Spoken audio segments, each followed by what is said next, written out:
The gallery door was locked. It had been locked for 10 years, and everyone in Wiltshire knew it. And no one spoke of it in the Earl of Ashvale's presence.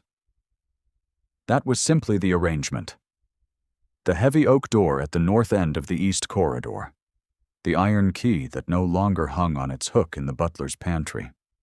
The dust that had settled along the threshold undisturbed through 10 winters. To ask about it was to ask about the family's grief directly, and one did not do that. One walked past the door. One noted, if one noticed at all, the quality of the silence on the other side of it. One moved on. Cecily Ward had been governess at Ashvale Park for 3 weeks when she first tried the handle. She had not meant to be improper.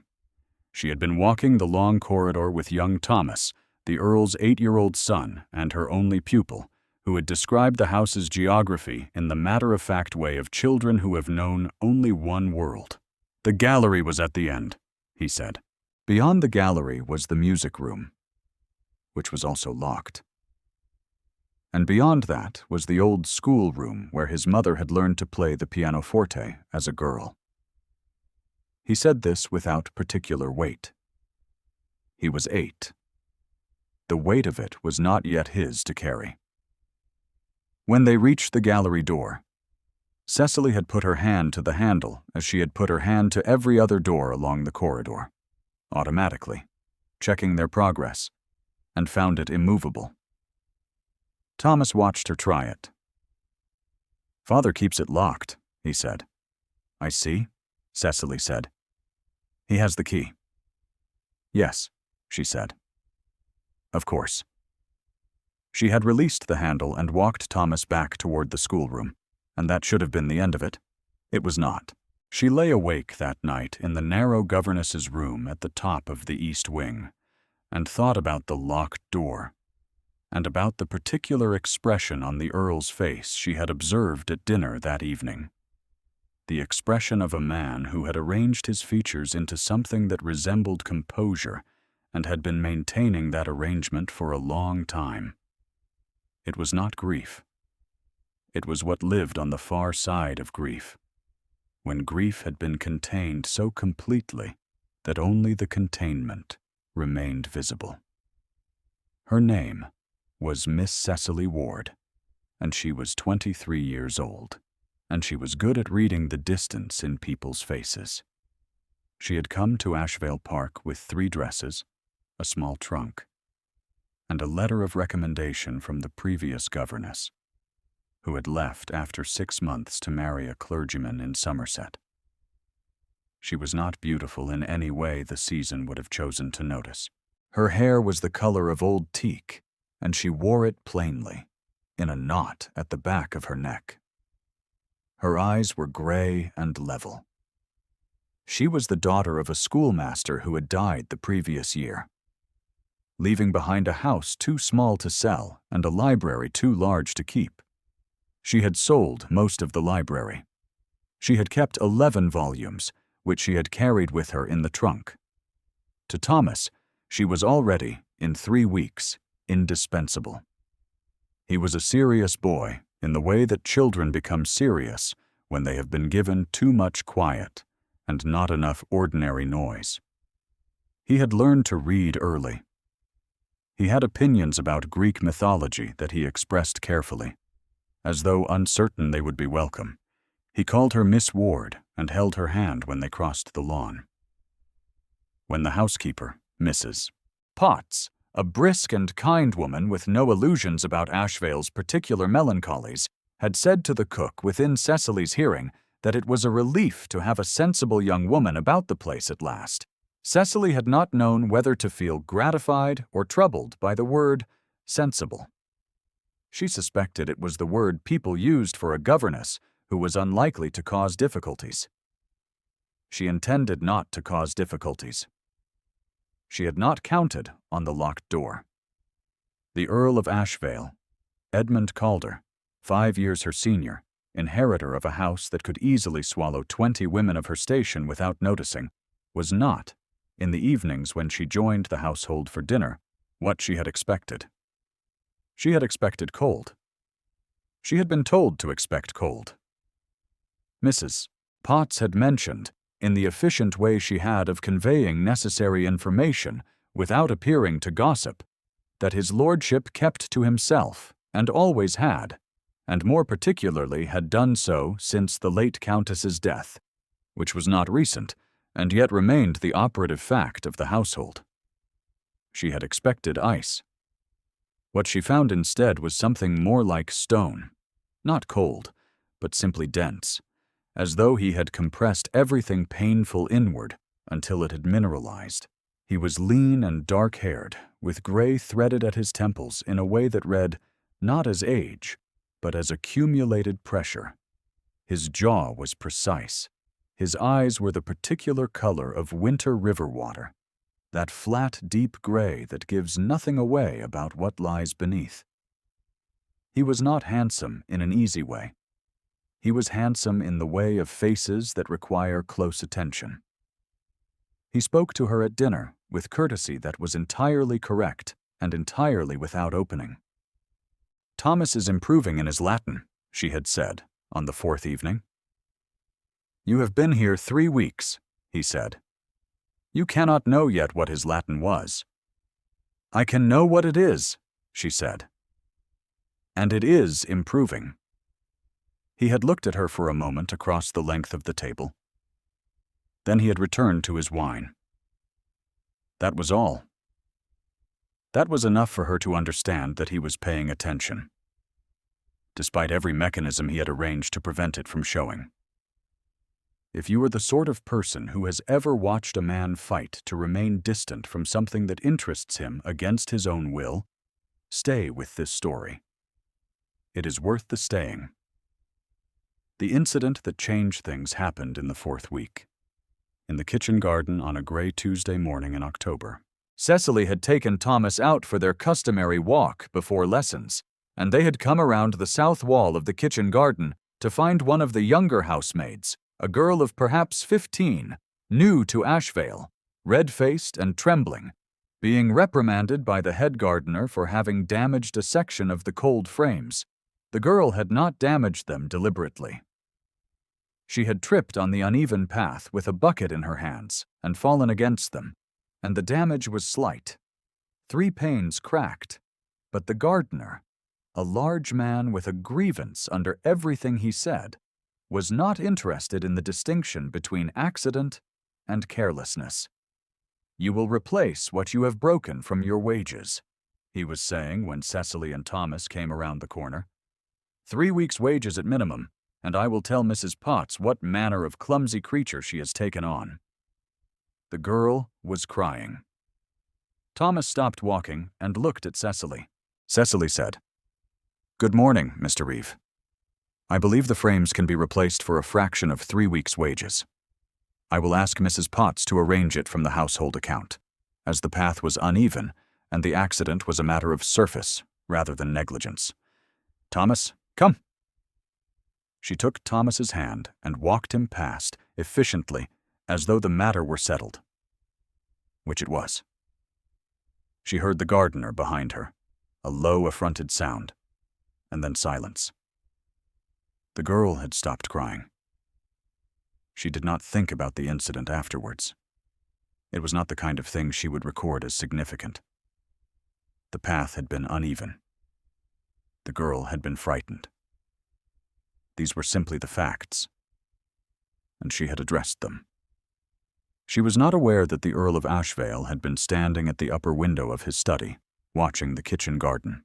She was not aware that he had remained at the window for a full minute after she and Thomas had walked out of the kitchen garden's gate, or that he had then turned back to his desk and sat with his correspondence for a long time without reading it, his hand flat on the surface of it, as though the paper were something he had forgotten he was holding.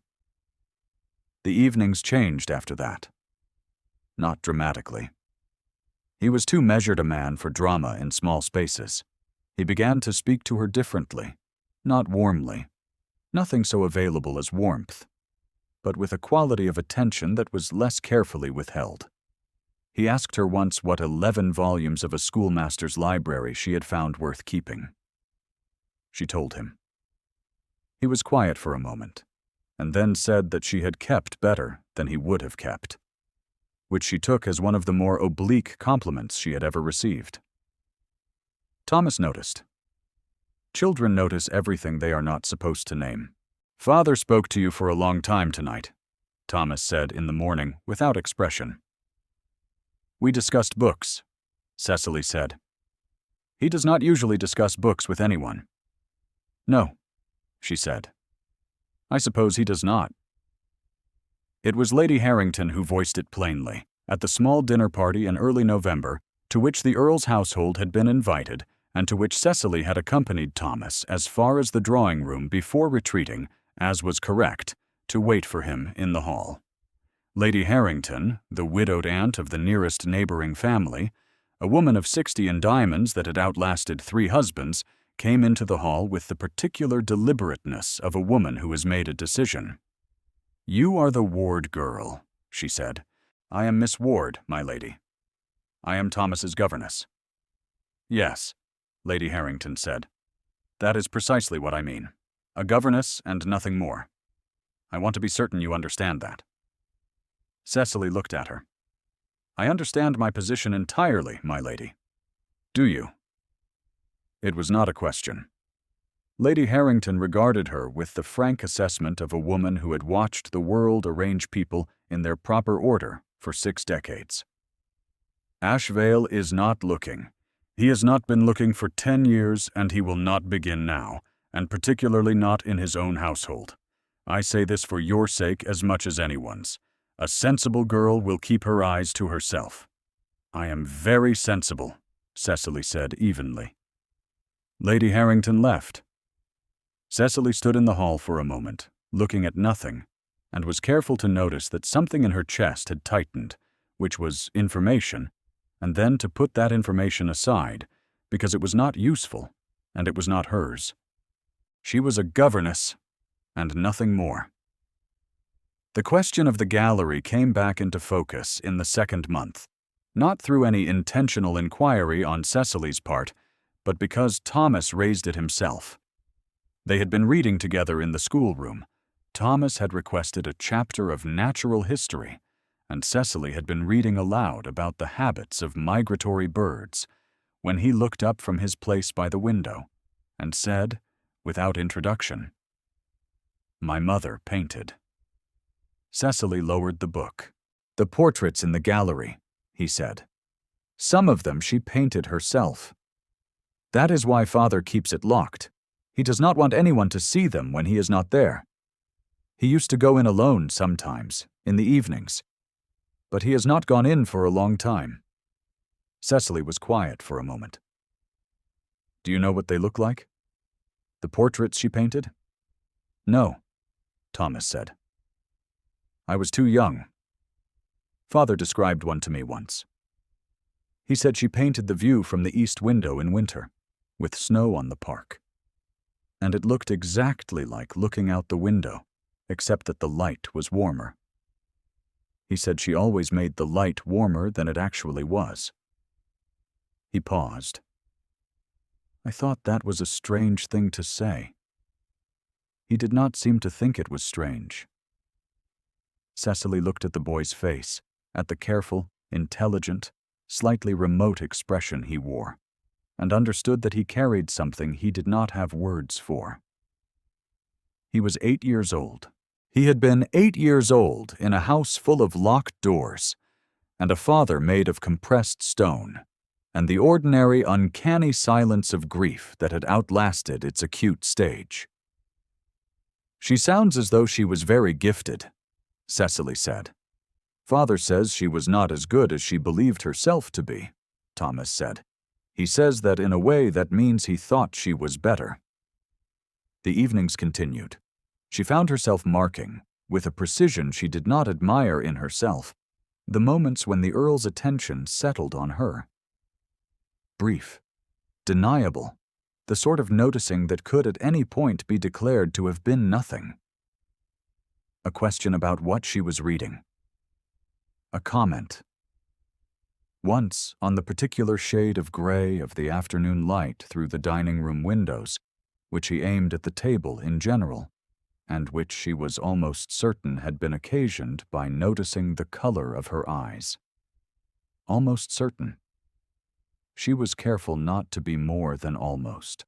He said, "You are still here," one evening in October giving way to November, when she had remained at the dinner table after Thomas had been taken to bed, reading by the fire while the Earl sat at the far end with his correspondence. He had not dismissed her, and she had not withdrawn, and the arrangement had simply continued until the fire had burned low and the evening had grown dark outside. She looked up from her book. "Forgive me," she said. "I will retire." "I did not mean it as a reproach," he said. He looked briefly, as though he regretted having said it at all. "The fire is still adequate. I only meant—" He stopped. She waited. "I have grown accustomed to the sound of a page turning," he said. "That is all." She looked at him for a moment. Then she returned to her book. She turned a page, deliberately, and heard him exhale in a way that he would never have permitted if he had known she was attending to it. It was November when the gallery opened. Not by design, not by any intention of his. It opened because of Thomas, who had done nothing except the ordinary thing children do, which is to exist with their needs and their absences, and their particular way of making the people who love them visible to themselves. They had been returning from a walk, Cecily and Thomas and the Earl, who had joined them for the latter half of the morning circuit of the grounds, something he had begun doing in November without explaining. When Thomas said, simply, "May I see the portraits, Father?" the Earl stopped walking. The air was cold and still, the park's bare trees dark against a gray sky, and they stood on the gravel path in a line with Thomas between them, and Cecily looked at the gravel and not at the Earl, because the question was not hers. The Earl was quiet for a long time. "Not today," he said. "When?" Thomas asked. Cecily felt the weight of the question. She thought Thomas did not fully understand the weight of it. She thought the Earl understood every ounce. "Perhaps," the Earl said. "Soon." He looked for a moment at Cecily. She met his gaze, because it seemed to her that looking away would be a kind of untruth. His face was the face of a man who had been asked to do something that he did not know whether he was capable of, and who had not yet decided whether the incapacity was a permanent state or simply the last wall of it. She did not know what her face showed. She hoped it showed nothing beyond composure. She suspected it showed rather more. That evening, after Thomas had gone to bed and the household had settled, she heard him in the corridor. She heard his steps on the flagstones, the distinctive, unhurried pace of a man who moves as though the house is his body, and she heard them stop at the gallery door. She heard, very faintly, the sound of a key in a lock. She heard the door open. She lay in the narrow governess's bed and did not move. It was not her door. It was not her grief, or her gallery, or her key. She had no standing to feel the thing she was feeling, which was something close to having been trusted with a secret she had not asked for. She did not hear the door close for a very long time. She lay still in the governess's room and listened to the silence from the gallery, which was a different quality of silence from the silence of a locked room. A locked room is silent because it is held shut against something. An open room is silent because the thing it was holding against has been entered at last, and the holding is over. In the morning, she found Thomas at breakfast before her, already at his porridge, and the Earl was not in the dining room, which was unusual. Mrs. Potts poured her tea with the expression of a woman who has observed a significant event without allowing herself to form an opinion of it. "Lord Ashvale was in the gallery last night," Thomas said. "He told me this morning. He said he thought it was time." Cecily looked at her tea. He said. Thomas stopped, considering.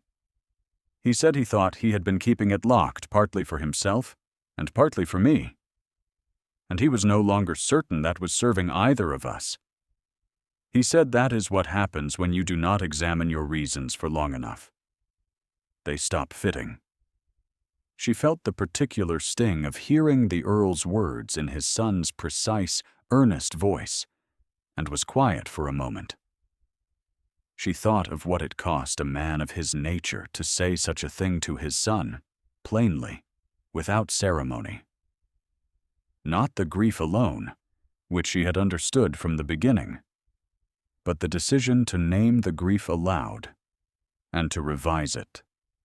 That required something beyond the compressed endurance she had observed in him across 3 months. It required a willingness to be wrong about one's own interior that was, in her experience, rarer in men of rank than in any other kind of man, because rank so rarely obliged them to discover it.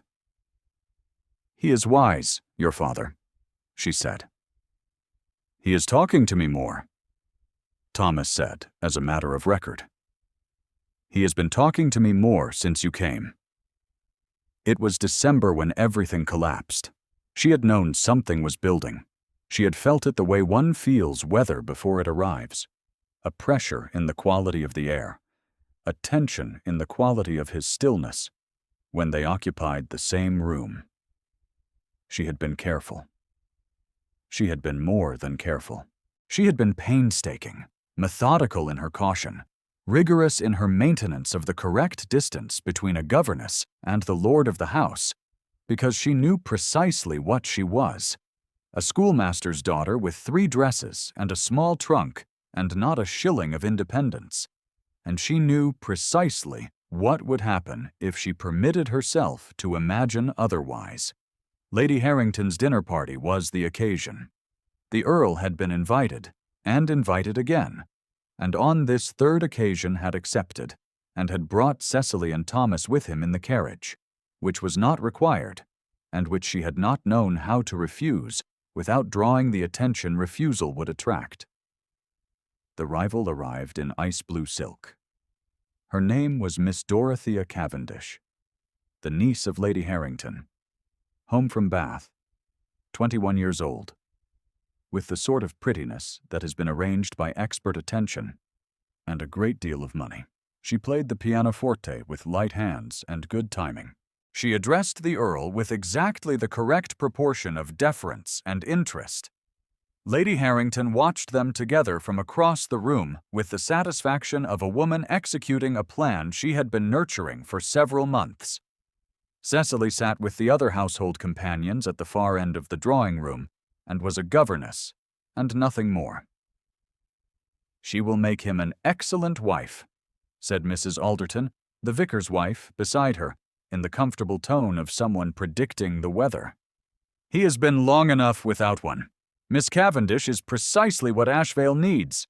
Young, accomplished, cheerful. She will open the house." "I am sure you are right," Cecily said. The Earl did not look at her across the room. He attended to Miss Cavendish, listening to her account of Bath's winter assemblies with the careful courtesy he extended to everything. He was not cold toward her.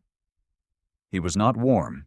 He was simply a man doing what was correct, and it was not possible to read into correct behavior anything except its correctness. She was a governess, and nothing more. She had watched Miss Cavendish play the pianoforte after dinner with the close attention of someone studying a specimen. Miss Cavendish played well. She had asked the Earl at the instrument whether he played himself, and he had said that he had once, and that he had lost the habit of it. And she had said brightly that perhaps it was only a matter of returning to it. And he had said, very quietly, yes, perhaps it was only a matter of that. He had not looked at Cecily across the room when he said it. She had been grateful for that. It would have been considerably harder if he had. In the carriage on the way home, Thomas fell asleep against her shoulder. The Earl sat across from them in the dark and was very still. Ashvale Park's lanterns were visible through the carriage window, burning at the gate. He said, "You were quiet tonight." "I am generally quiet, my lord." "Not in that particular way," he said. She had no answer for that. She looked at the lanterns. He did not press it. He was not a man who pressed. The letter came the following morning from Lady Harrington, addressed to the Earl, requesting a formal meeting regarding the matter of Miss Cavendish's future prospects, which was an entirely conventional piece of social correspondence that meant precisely what it said. Mrs. Potts brought it to the dining room and placed it at his elbow and withdrew, and Cecily, who had been passing through with Thomas's lesson books, saw the handwriting on the folded paper and understood immediately what it was. She said nothing. She went upstairs to the schoolroom and commenced the morning's Latin with Thomas, and was composed throughout, and at luncheon she was not present because she had asked Mrs. Potts whether she might eat in the schoolroom, citing Thomas's progress on a translation that required continuity. Mrs. Potts had looked at her with an expression she was careful not to interpret. She was a governess, and nothing more. This was the third time she had been reminded of it, and the most complete. It was Thomas who told her, in the afternoon, that his father had cancelled the meeting.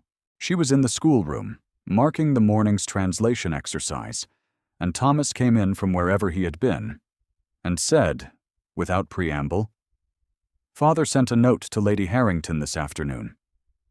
He declined to meet regarding Miss Cavendish." He said. Thomas sat down and looked at his hands, in the deliberate way he had when he was relaying something he understood to be significant without entirely grasping its significance. He said he would be obliged if Lady Harrington did not pursue the matter further, as his intentions lay in a different direction entirely. The schoolroom was very quiet. His words were different direction entirely, Thomas said. I know because he read the note aloud to me before he sent it. I do not know why he did that. Cecily set down her pen. I think, Thomas said, he wanted someone to hear it. He did not want to send it in silence. She was quiet for a long moment. She thought about a man who had kept a door locked for 10 years because the alternative was entering it alone. She thought about a key finally lifted from its place. She thought about the sound of a page turning in a room that had been silent for too long. Finish your translation, she said gently. We will discuss Ovid after tea. She found him in the gallery that evening. She had not planned to find him there. She had been walking the east corridor in the early dusk, carrying a candle, returning from the music room where she had gone to replace one of Thomas's lesson books, and the gallery door was open. Warm light came from inside, candles, several of them, placed along the window ledges. She stopped at the threshold. He was standing before one of the paintings at the far end. He had heard her. He turned. Forgive me, she said. I did not know you were here. I was returning from the music room. Come in, he said. Not a request, a command that was something else entirely. She came in. The portraits lined the walls, one after another, a century and a half of Calders looking down in varying states of Regency composure, their faces painted with the careful attention to rank that the genre required. At the far end, hanging separately, were 4 smaller paintings in a different hand entirely. She could see it at once. A warmer palette, a freer line, an artist who had been more interested in light than in exactitude. My wife's paintings, he said. He was beside her now, looking at them. 4 years of work. She gave them to me the winter before she died, wrapped in cloth. She did not consider them finished. He was quiet. She was wrong. The largest one was the park in winter, exactly as Thomas had described, the trees bare, the ground white, the light coming from the west at an angle that should have been cold and instead was warm, the way light is in a room where a fire is burning. She made the light warmer, Cecily said. Always, he said. She said accuracy was for maps. Light in a painting should be the light, as it would be if the world were how it ought to be. Not as it is. He looked at the paintings for a moment. Then he looked at her. I locked this room, he said, because I was not finished grieving, and I did not want to finish in front of an audience. I told myself it was for Thomas's sake. It was not. He paused. I think you understood that. I understood nothing, she said carefully. It was not my door. No, he said. He looked at her with the flat gray eyes that she had spent 3 months learning to read. It was not. You were very scrupulous about that. There was something at the edge of his voice, restrained, too controlled for wryness, but its ancestor. You are scrupulous about a great many things, Miss Ward. I try to be, my lord. Edmund, he said, quietly, without particular ceremony. The way a man says something he has been deciding to say for some time. She was very still. You are a governess and nothing more, he said. I believe that has been said in your hearing. Once or twice. It is untrue, he said. You are a great deal more, and I have known it since October, and I have been... He stopped. His jaw tightened fractionally, the way it did when he was pressing against the edge of something. I have been in this room for 10 years, in every way that matters. I would like to leave it. She looked at the painting of the Winter Park, at the light that was warmer than the actual light, at the world rendered as it ought to be, rather than as it was. Miss Ward, he said, the words level. Cecily. Her name and his voice the first time was a hinge. I should like you to stay, not as Thomas's governess, as my wife, if you will have me. I am asking clearly because I believe you would not tolerate anything less than clarity, and I find I do not wish to be indirect with you any longer. She turned to look at him, there was in the room no sound except the faint creak of the old house settling in the cold and the distant murmur of the wind at the gallery windows. The candles burned along the ledges. His face was open in a way she had not seen it, not stripped of composure, but resting within it voluntarily, rather than hiding behind it. He was watching her with the specific, patient attention of a man who has made a decision he is not prepared to unmake. That is a great deal less opaque than you usually manage, she said. Something moved across his face that was not quite a smile, and was, in its restraint, more significant than one. I have been practicing, he said. She was aware of her own heartbeat, of the candle flame bending slightly in a draught from the gallery's single ill-fitting window, of the Winter Park painted on the wall before her in its warmth that the actual world could not supply. She was aware of the smallness of her trunk and her 11 volumes and her 3 dresses against the weight of what he was saying, and of the equal smallness of all of those things against the weight of what she felt, which had been present since October and had been managed with considerable effort. Yes, she said, I will. The carriage that carried Lady Harrington's second inquiry, sent the following week on behalf of the Cavendish family, requesting to know whether the Earl's intentions were in fact otherwise engaged, arrived to find the household at Ashvale Park in a state of subdued but evident change. The letter was received by the Earl in his study. He read it and returned a brief, decisive response, signed with his full name, which confirmed that his intentions were engaged in a different direction entirely and would remain so. Lady Harrington responded within the week with a note that wished him well and mentioned no further assembly plans. She was a woman of 60 who had watched the world long enough to know when a direction had been chosen, irrevocably. The gallery remained open. The first time Edmund called her Cecily in front of another person, it had been at breakfast in March, when the post had arrived with a letter for her, and he had handed it across the table and said quietly, "This appears to be for you, Cecily," as though he had been doing it for years.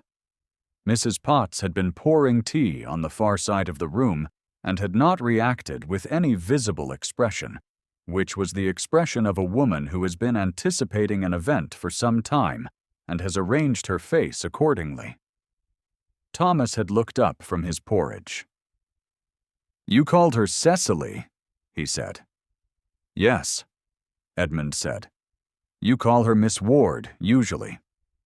"That has changed," Edmund said, and returned to his correspondence with the finality of a man who has made a public statement and considers it sufficient.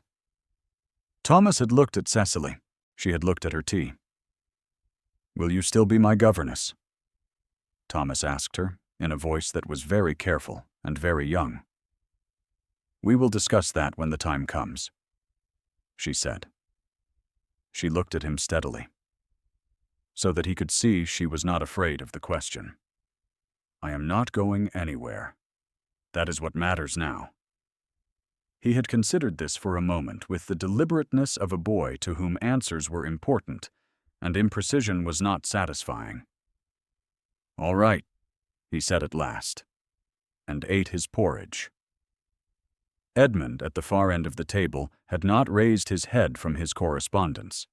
There was a quality to his stillness that was not the old stillness, not the compressed silence of grief contained past its acute stage, but something that read more like a man at rest, which was, she understood, a different country entirely from a man who was merely contained. The 11 books Cecily had kept from her father's library found their places, in time, on a shelf in the east sitting room that Edmund cleared for them without announcement. He simply came to her one evening and said that the shelf was available and that it seemed a reasonable distance from where she usually sat. She moved the books the following afternoon, on a morning in late March, with the windows of the east sitting room standing open to the first warm air of the season, and Thomas in the garden with his hoop and the household going about its work, in the measured quiet of a house that has found its rhythm. She sat with her book and heard Edmund's step in the corridor, and then the sound of the gallery door, which was already open, being held open wider, as he passed through it on his way from the east wing to the west, as he did every morning now, cutting through what had been locked rather than walking around it. She turned a page. She heard him pause in the gallery, briefly, in the way he paused before the painting of the Winter Park when he passed it. She had come to understand that pause. It was not sorrow, or not only sorrow. It was also gratitude, which lives in the same place as grief, and is sometimes only distinguishable by the quality of breath that accompanies it. His step resumed. The corridor was quiet. The South Slope daffodils were out that week, a long sweep of yellow against the gray stone of the retaining wall, holding their heads in the mild wind with the particular fortitude of early spring flowers, which bloom knowing perfectly well that there is still frost possible and choose to bloom regardless. Thomas had reported this at breakfast with the authority of someone delivering intelligence. Edmund had suggested that an afternoon walk to the South Slope might be warranted. If Miss Ward, he had corrected himself at once. If Cecily had no lesson scheduled, she could not reschedule. She had no lesson scheduled, she could not reschedule. On the path to the South Slope, Thomas ran ahead, and she and Edmund walked at the measured distance proper to a public setting, his hands clasped behind him in the way he had when he was content, and did not feel the need to demonstrate it. The park was waking into color by slow degrees, the grass greening, the elms beginning to hint at leaf, the sky a pale clear blue above the stone manor's eastern face. "You are quiet," he said. I am often quiet, she said. You have noted it before. Not in this particular way, he said, and she heard in it the echo of the carriage, and understood that he heard it too. She looked at the daffodils and felt, for a moment, the full weight of what had changed in the 4 months since she had come to Ashvale Park with her trunk and her 11 volumes and her letter of recommendation. The locked door. The open door. The painting at the end of the gallery in light that was warmer than the actual light. I was thinking, she said, about the painting, about the light in it. He was quiet for a moment.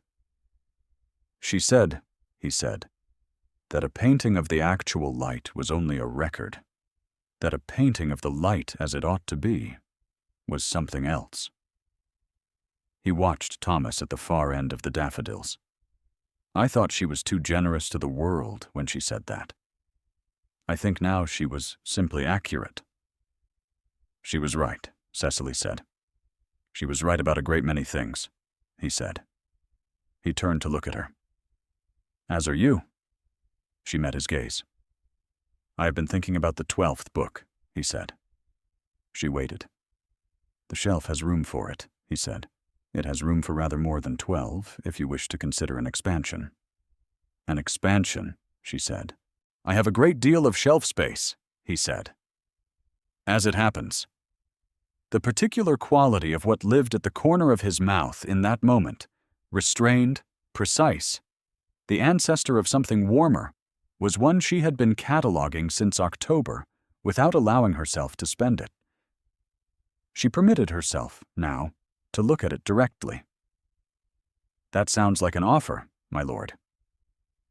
Edmund, he said. Edmund, she said. Thomas, at the far end of the daffodils, turned to look at them. He lifted one hand in a brief, satisfied wave, as though checking that they were still there, and then turned back to the flowers. The spring light lay across the south slope, and across the stone, and across the long yellow sweep of the early daffodils, and it was the particular quality of light that a careful painter might have wished to record, not the light as it actually was, cold-edged and pale, but the light as it ought to be, warm and specific, falling on a world that had, at some point during a very long winter, begun to deserve it. If you found your way to the end of this story, leave a word below for the painting that made the light warmer than it actually was. She earned that warmth. So did he. The shelf in the east sitting room held 11 books, and in time, a 12th.